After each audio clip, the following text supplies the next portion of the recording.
Bookseller Crow on the box. Tales from an empty bookshop. Action. Good evening, everyone, and welcome to the Bookseller Crow and our next talk from an empty bookshop. Tonight I have Eley Williams here tonight, and very excited. Eley Williams is the author of the acclaimed short story collection A Trib, which won the James Tate Black Prize and the Republic of Consciousness Prize in 2018.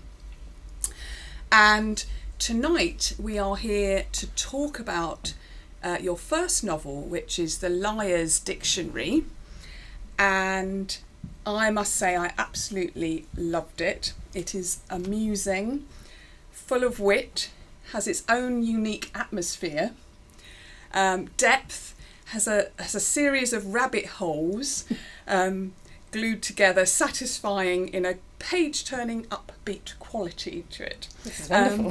Thank you. I know I keep Please going. keep going. I did prepare this earlier.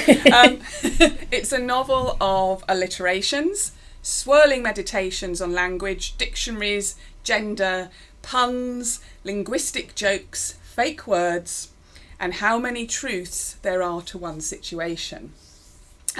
It uses the preeminent dictionary writer Dr. Johnson's definition of the novel, which his definition of the novel was a small tale generally of love. And it has a big heart as well as a good dose of shenanigans. And it deals with love as both something which cannot be put into words and yet can and does, and also a love which dare not speak its name, although it learns to along the way. And it is, in short, a delight. So thank you for coming from North London. Thank you for having me from North London. And just before we move on to you introducing the book, I've just got to ask you, how has lockdown been for you? It's just a strange time. I think I'm very lucky to be where I am, and I'm able-bodied, and it hasn't been too difficult to be locked down. I apologise for my haircut, which is the haystack that is a result of lockdown. But no, getting through. And I'm really glad to see that bookshops are opening up, and it seems like people are thronging to get in. So thank you for making that possible. And I hope, how's your lockdown been? Yeah, right? I had its ups and downs, more ups than downs, I must say. Okay. It's fine. I actually found it good to have my head down into doing some writing, and oh great. But also I had to contend with my mum's naughty dog, which was a daily sort of chihuahua with issues. A daily chihuahua with issues is both a brilliant kind of, yes, I don't know, maxim for life, but also probably a nightmare to deal with. Yes, on a daily basis. It's the yin and yang of lockdown. Oh, I've got a little dog that has developed its own personality during lockdown. Oh, really? A kind of demonic possession at times, so that's interesting to see. What kind of dog? It is a Cavalier King Charles Spaniel, so generally the personality of an affable potato, but now she's kind of got this new chutzpah about her, which I think is by dint of everyone being in the house and at her whim. Which wasn't the case see. Before, so she's become top dog.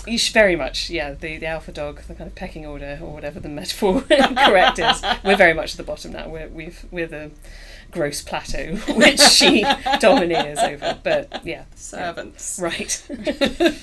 It's strange. Yes, I wonder if we'll have all different personalities to talk about when we've discovered how they are. Yeah. A bit later down. But yes, well, I'm very pleased you're here and safe and in good health. Trying. And here to celebrate this wonderful novel. So I was wondering if you wouldn't mind, in your own words, introducing the book. Sure. And then giving us a short reading. Sure thing. So it's a novel that's split into two timelines. There's one that's in the 19th century, the end of the 19th century, 1899, and the protagonist there is Peter Winceworth, who is working or embroiled in working for a new encyclopaedic dictionary, and he's working particularly on the letter S, and he is very bored at work. He also feels kind of hamstrung by the role of being a lexicographer, someone that works at a dictionary. And during the course of the novel, he's also desperately in love with someone and unable really to see how he can ever let the object of his affection know that he really exists or matters in any way. At the same time in the novel, there's a contemporary strand with an intern at the same dictionary house, but in the modern day, who is tasked with rootling out some fake words that the 19th century protagonist has inserted into the dictionary. He's done that as a kind of creative act, a way of expressing himself, of being able to have some kind of individual agency, but in doing that, kind of ruining the main dictionary project. So in the modern day, she as an intern has to find these made up words in a kind of way of cleaning up after him, but also finding for herself what it means to be part of a dictionary, to have a dictionary as a viable thing to be rooted through, to kind of winnow out strangenesses rather than be a dictionary that is seen as something monolithic, as true, as static fact. So it's about language, it's about this kind of cat and mouse chase that can happen within language as it develops, and it's also, as you said in your brilliant introduction, about love and about how people often are unable to find the right words for something that they might feel very keenly. And at times it tries to be funny, but it is funny. It is trying, but it is both amusing and funny. Oh, I'm glad. And I think there's a difference.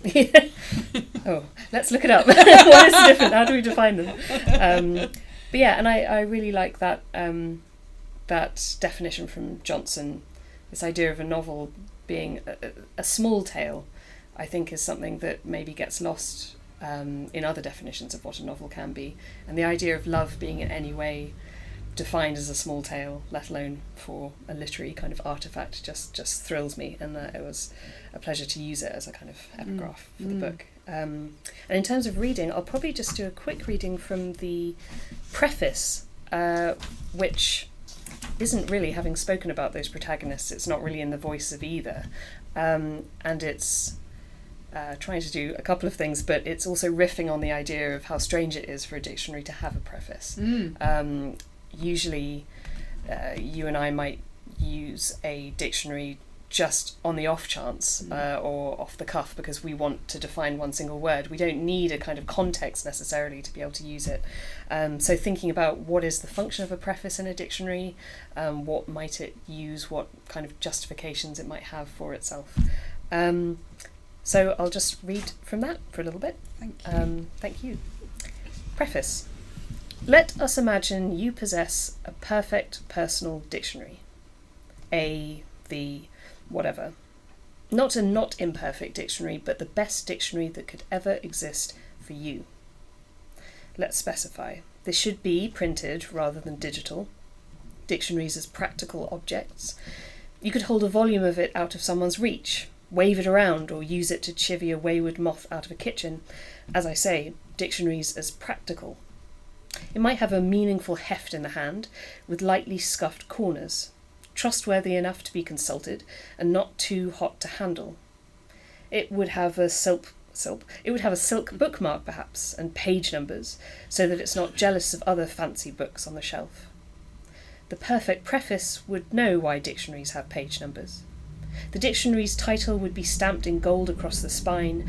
Its paper would have a pleasing creaminess and weight, with a typeface implying elegance, an undeniably suave firmness, or firm suaveness.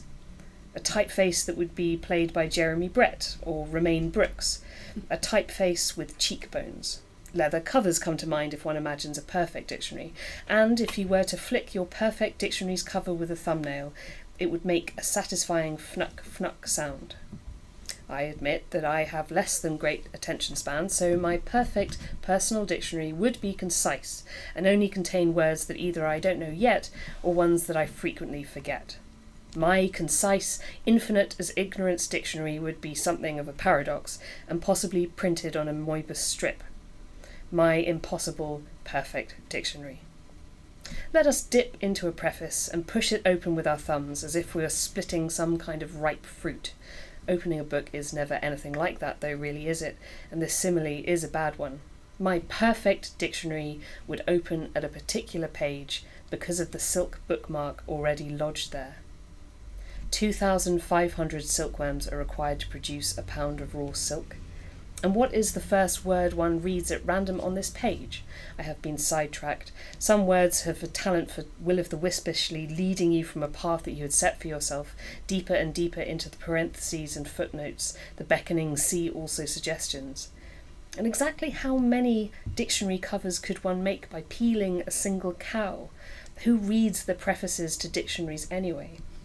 Fnuck, fnuck, fnuck.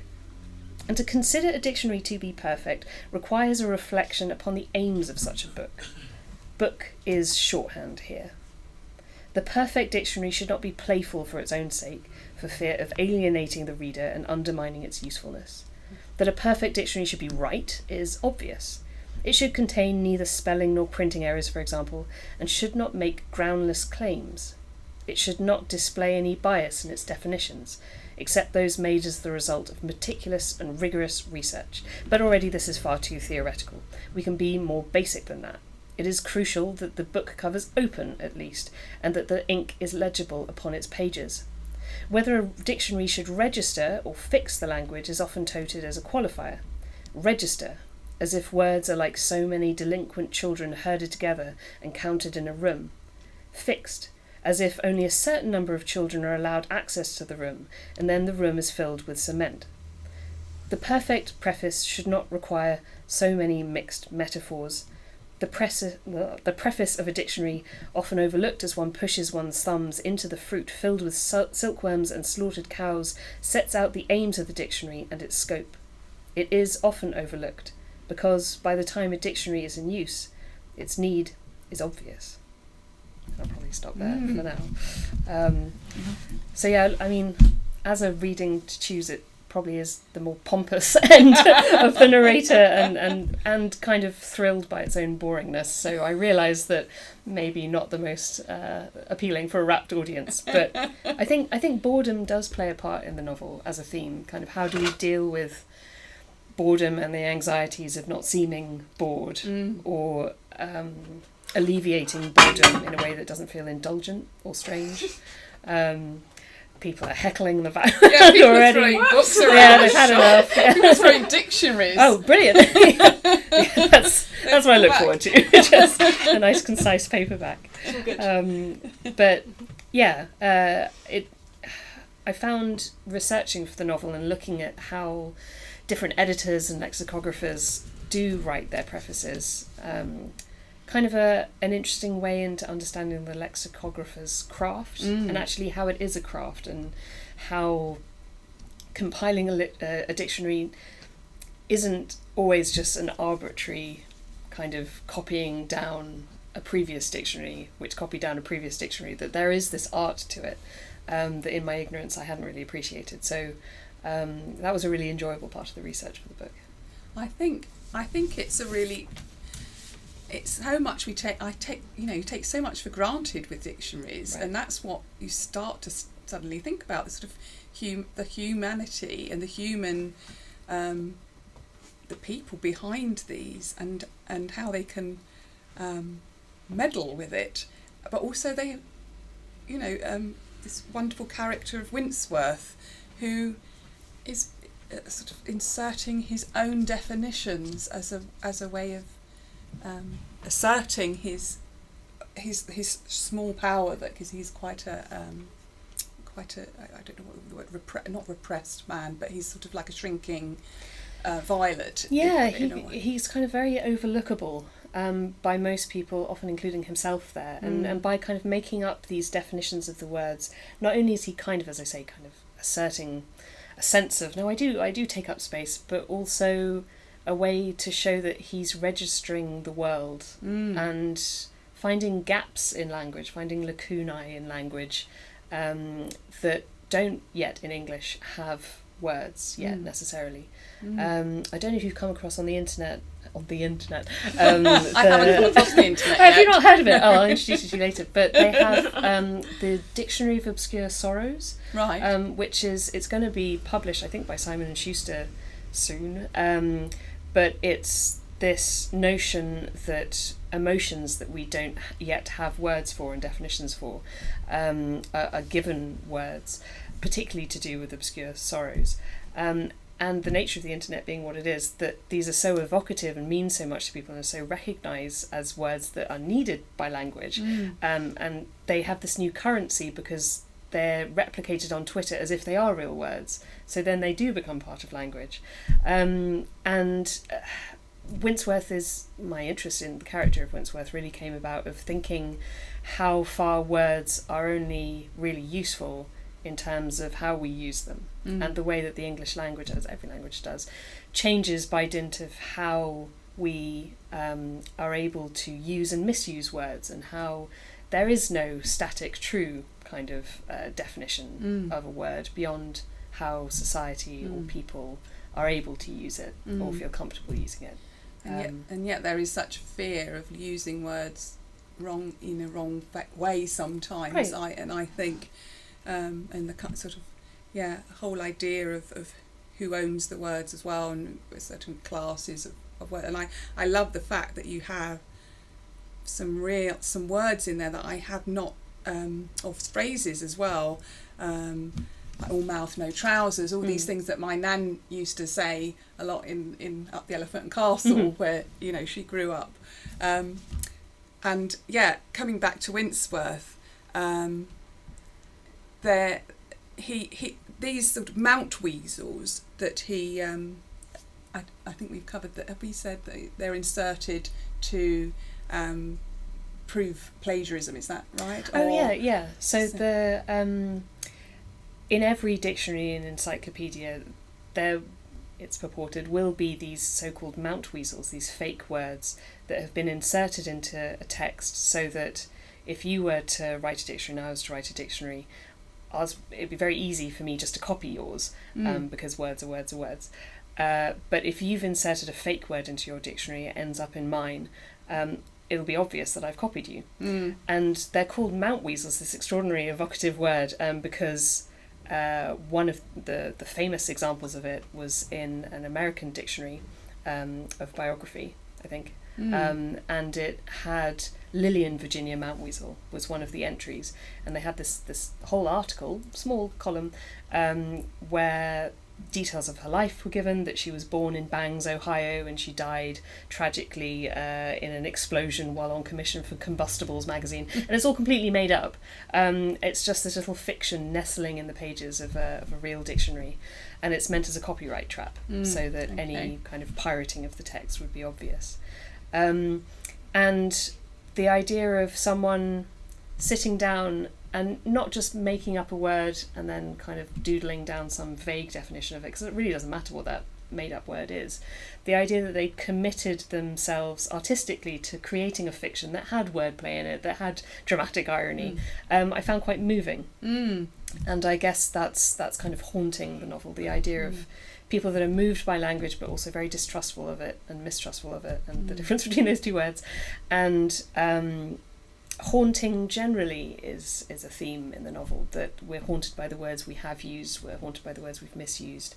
Can a lexicographer from the past somehow influence language that we use in the present?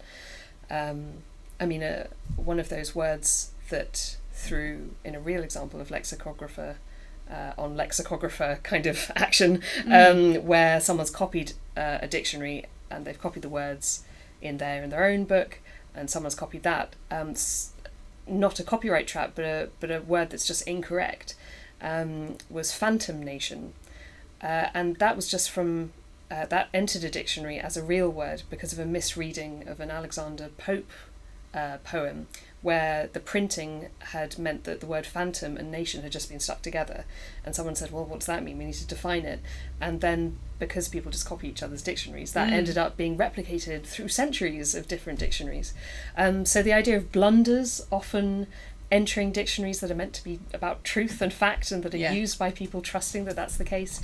Something reliable. Right, the idea of the reliability of a dictionary being scotched in some way, not by anyone's fault necessarily, but by accident, and that having an effect on how someone might encounter language and then use it and pass it off as truth.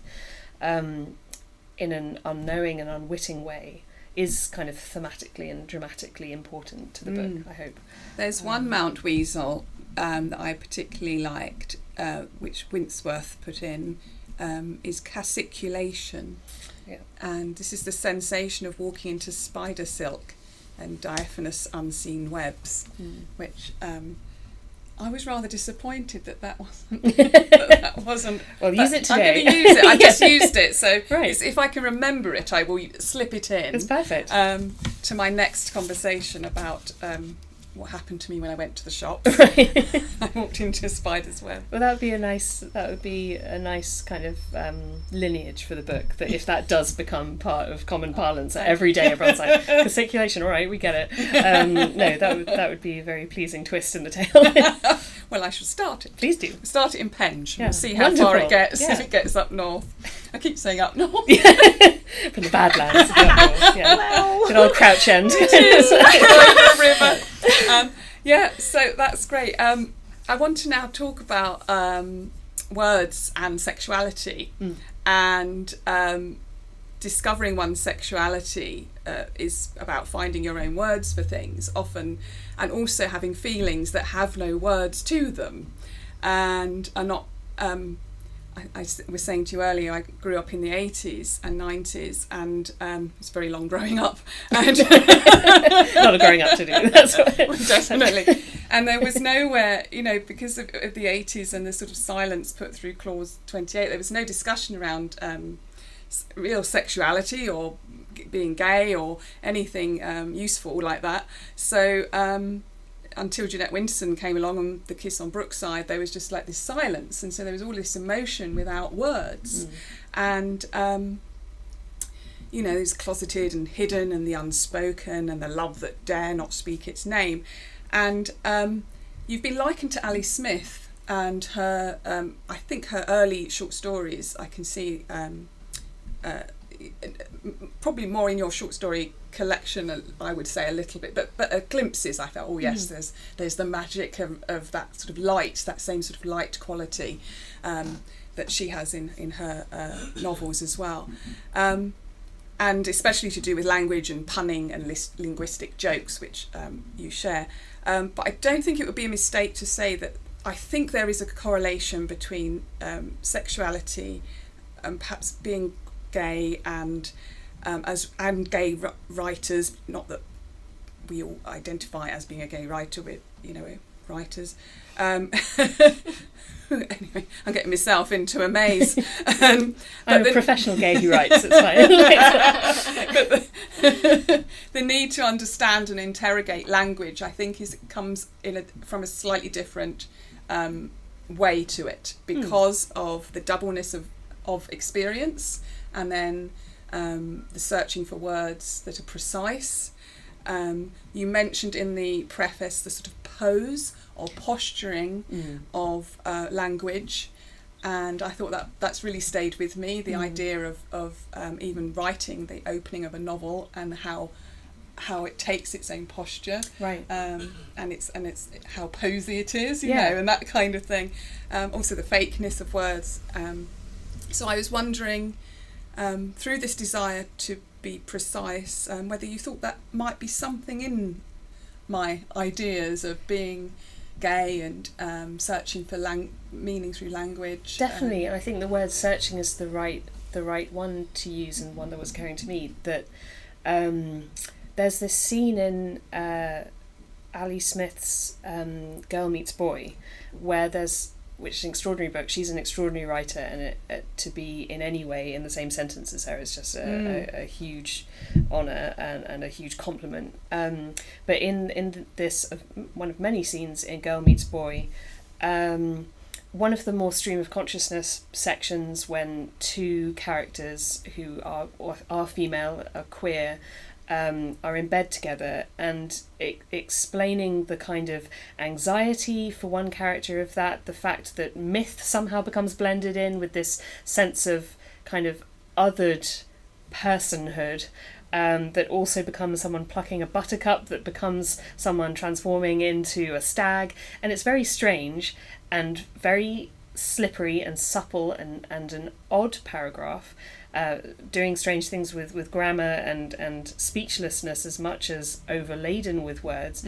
But I think that speaks to what you were mentioning of trying to search out a clarity of experience and of feeling that often feels like flailing, that feels like clarity and delineation has nothing to do with the kind of effulgent and strange and maybe even unpleasant rush of feeling that in many arenas to do with sexuality and to do with attraction, you're not permitted the words. You either haven't been taught it, or you've been given a glimpse of it but told that it's shameful.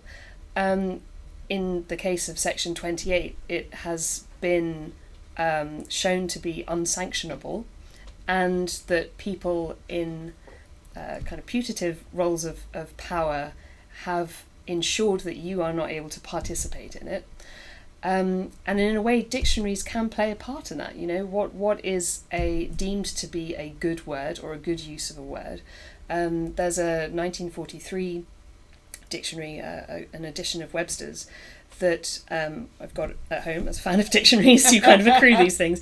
And I looked up there, as everyone does, kind of lesbian in that dictionary, and just it was basically a slur word then, because that's how it was used in society in the time. But if you're a gay woman in 1943 looking up the word lesbian, like, you know that's not what the word means. You know that I mean, now you would say, you know that word, if it had been defined in a way that was empowering or even true and relevant, it might have actually been a kind of bedrock for someone. They'd say, I can recognise myself here, rather than feel, yeah, that is something that I should turn the page on, or that is something that is to do with a strangeness rather than a reality. And in the novel in particular, the word marriage and how that's changed as a definition between a man and a woman to be something more generous as a definition and more applicable in society. And that only recently, in many editions of dictionaries, has become applicable in the way it is today. And that there have been protests, particularly I'm thinking of ones, I think I mentioned it in the novel, in Paris. And dictionaries there are compiled in a slightly different way to here with an academy. But the idea that the definition of marriage could and had to change in a dictionary really fractured some commentators' opinion, as if there was a debate about it, as if in some way defining a word correctly was this stance that was somehow too liberal or irrelevant to the aims of a dictionary's remit or purview. So in a far too prolix way, I completely think that sexuality and language have a long and kind of intertwined history, and that as long as one has words for oneself and one's feelings, there's a sense of power there, and a sense of being grounded and being able to give an account of yourself. If you're not given access to those words, or if those words are tethered to feelings of shame or judgment, then that's how you apply them to yourself. It's a kind of, if you have the words, you can think or you can write yourself into being. And I know that expression is used quite a lot, but I really like it. I think it's actually, there's a real truth to it, that you basically colour yourself in through words. It's and there's, at the same time, there's definitely something to be said for as a verb, queering. Queering something can mean just that can mean saying that there is no static, rigid truth to something, that make it strange, kind of radicalise it, explode the idea that there can be any normativity that is useful, or that can be put in a hierarchy as more useful than any other set of circumstances, and that queerness can mean a celebration of not knowing what is necessarily normative or powerful about normativity. So not knowing the right word for yourself can be a very kind of important and formative position, and it's okay to not necessarily have the right word for yourself or feel comfortable with a word that can be very generative and generous, but that certainly one's relationship with language that you can apply to yourself, I think, is crucial to sexuality and to a lived experience. To have words in the first place is so important, even if they're not quite right. Just, I think about the slim pickings that were around before, but so let's talk about love then. Okay. And Mallory is the contemporary modern day character, and Pip is her girlfriend, I think. And this is also a love story of what love is for Mallory. And while reading your book, Jeanette Winson came to mind, and I don't know if she's also been... You're mentioning just a constellation of lodestars. Yeah. But I have a quote, I hope you don't mind, from Written on the Body, which is one of my most favourite Jeanette Winson books about love and the need for words for it, and yet how they often aren't original or precise, which I feel is a big something that you're looking into all the time. So I'm going to just read this to you, and then maybe we can talk about it. So, you said, "I love you." Why is it that the most unoriginal thing we can say to one another is still the thing we long to hear? "I love you" is always a quotation. You did not say it first, and neither did I.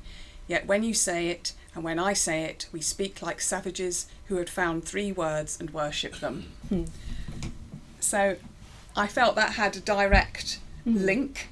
All right, it's slightly opposite or on the other kind of side of things, because it's using the only available language, whereas your book is very much about finding the language and Mallory sort of discovering for herself what love is. And so I was wondering how you could talk a little bit about how you came to think about love for Mallory and her sort of finding of it, I suppose, through what happens with her and Pip. Yeah, I mean, that's a really good question in terms of how does love figure for Mallory, because she is a woman who's in love, and she's not. I was going to say unproud. Suddenly, vocabulary just evaporates. That's definitely unproud. We'll run with that. We'll go with it. Yeah, she's not ashamed of being in love with a woman, and in a way, that's she has no problem admitting that. But even as I'm saying it, I'm hinting at the fact that as she falls in love, as she is in love with this person, she somehow realizes that love is not something that she's telling everyone about. She should be running around saying, like, I love this woman, this is wonderful. There is an obstacle for her. There is a reason for her that being able to show that excess of feeling is difficult, and being able to declare that would be weird for her. And she's jealous in many ways of the fact that Pip, as an out gay woman, occupies, as she sees it, this space where she's able to use language as she would like to, while Mallory, as someone that hasn't yet come out or is struggling in a way with working out how she might do that or whether she would want to, she feels kind of smothered by language a bit, and finds it difficult to use words as tools, that they seem to overpower her rather than she is able to allot them as she would like to. And I think that I wanted to get across the idea that as she works at the dictionary, suddenly she finds the handling of language something precious, and maybe she feels quite intimidated by language, and that to say that she loves someone suddenly becomes fraught and freighted with meaning that is maybe intimidating to the extent where she no longer feels in control of language, and that she wouldn't want to use a word because it's easier just to be quiet. That's not a good thing. And the source of maybe neurosis is not the right word, but a source of a lot of the tension that she feels. There was also with the policeman, the scene. It's only hinted because it's only a very sort of. It's done so delicately that you're not actually quite sure what you're reading, because there's so much. There's quite a lot of other story going on as well, but she's not able to. She tells, and I felt my heart sort of sink when she's not able to tell the policeman that they're together, that she says they're friends, and there's a lot of that sort of avoidance. There's only that sort of one particular moment, but she's avoiding the truth of the matter because we've all been in that situation where someone asks you directly, are you together, and they're a stranger. It's like, well, right. A bus driver once asked me and my partner, shouted it as we got off, are you sisters? I was do sisters do this? Yes. Do sisters go on buses together? Surely not in this day and age. And holding hands? Side saddle. No, it is, and the kind of tragedy of that scene is that also Pip just goes with that. Yes. That it isn't that kind of, in a way, her act of love is to not make a scene and to be like, hold on, we're partners. What are you saying? And that sometimes it is easier not to get into it, not to define yourself, because suddenly other people might use language against you. But then as the book goes on, there's a sort of blossoming of her understanding of love, which I think is beautiful. But I won't give it away because people have to read it for themselves. Not to do all the jobs. Look straight to camera. But it's beautifully done, and there's a lot more to it than to that relationship as well, which I really admire. Pip is sort of she's in a cafe and she has this sort of resilience, which is she gets on with things, and there's a sort of there's the people who are the sort of wordsmiths, and then there's the practical people who slightly more, they're not as fearful of, and I think maybe the words, as you're saying, are slightly stopping a lot of the characters. Well, not a lot of Winceworth and Mallory are in this relationship through this dictionary, of where they're in sort of similar positions. Yeah, and you would think that kind of words would be, having access to words and being kind of, as I say, embroiled or immersed in words, you would think would give them a better faculty for being able to explain themselves or kind of acquit their behaviour, but instead they're kind of tangled in it and feel kind of harassed by language sometimes and exhausted by it. So it's definitely not a novel about, if you're enthralled with words, then the world is yours. Sometimes it can be about how defining the word actually is this exhausting and moving, but at the same time strangely dwindling sense of the world, because you stop feeling you can encompass language or be in control of it in that way, unless you are surreptitious and undermine that project, as Winceworth does, and in a way that Mallory might do as well. Winceworth is a really endearing character, I found, who resembles Mr. Pooter. I take that, yeah. Slightly the character from Grossmith's comic novel The Diary of a Nobody. And Mallory's investigations throughout the book is piecing together Winceworth. It's so clever the way you've done it, I must say. But I want to talk about mouths. We talk about words, so we talk about the portal of words, which, is that the right description? It is now, the portal of words is the mouth. And there is so much mouth in this book, from tastes and tangs to sort of splutterings and stutterings and the messiness of the untrained mouth, to expressions like, as I said before, mouth and no trousers, and there's fake laughs and there's real laughter. And the book wonderfully begins with Mallory, the contemporary character, holding a boiled egg in her mouth, which she likes to eat hidden away in a cupboard for her lunch. And it is a wonderful start to the novel. I won't give too much away, but I don't think it is. For the first entire chapter, it's in her mouth while her boss is speaking to her.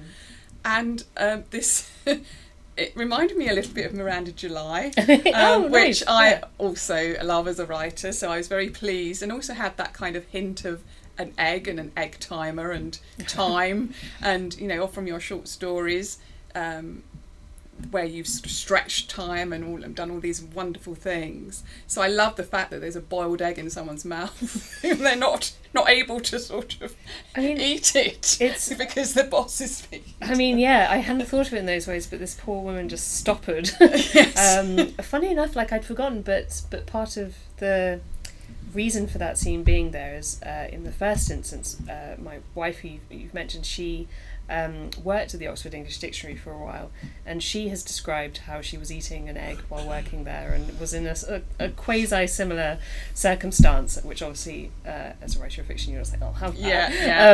Perfect. And the whole thing is actually a biography of and as well, researching about mountweazels and thinking about the word mountweasel, weasels and weasel words. I'm going to now completely mangle this idiosyncratic kind of bestiary of why it's called weasel words, but weasels were thought in medieval bestiaries to give birth through their mouths. And so often I say often, I don't know how often it happened, but twice a week. yeah, just to constantly set your kind of watch by it. But pop goes the weasel out again. Stop the tape. We're done. I can't do better than that. But the idea of weasel words being these things that are just manufactured and kind of not necessarily true, but are just there suddenly. That they also, weasels were thought to suck the meat of eggs out. I think was in a medieval bestiary, this idea of something seeming still intact but actually being empty. That's it. That's the meaning of weasel words. Okay. And just this notion of eggs and words somehow would jumble in my mind and came out with this scene. But as you say, I think a lot of characters have problems with their mouths or are not fully aware of it. Even as you said the word mouth, I was aware that I went like that. And you just the mouth so often does betray emotion, one's inability to pronounce words correctly. If you're nervous, you touch your mouth and stuff like that. That it's interesting to hear you give this account of how many instances of in the novel where people are unable to use their mouths correctly.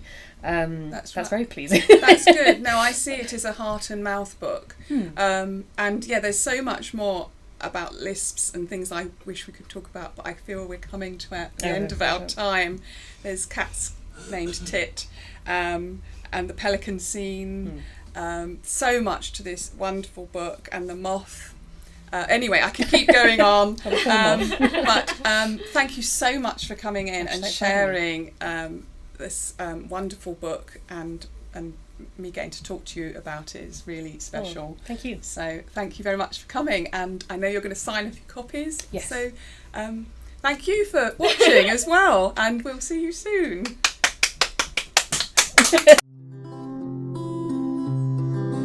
They can find you a book for your girlfriend, your husband, your girl or your boy. And if you've got a need for an uplifting read, Justine and Jonathan can pick out a book you'll enjoy. What a book at the Bookseller Crow on the hill. That's the end. What a book at the Bookseller Crow on the hill. Crystal Palace Hill, that is. But you can order online.